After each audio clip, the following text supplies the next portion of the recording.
We had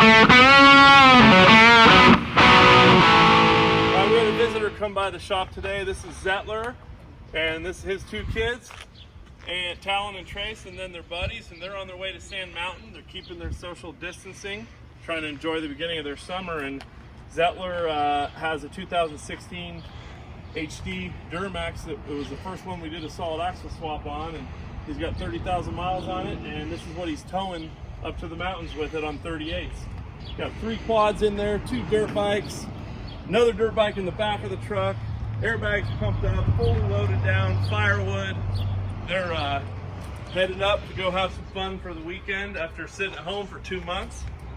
And the truck is still doing good. Come over here, I'll show you his truck. So he's got 38 Toyos on 20s. And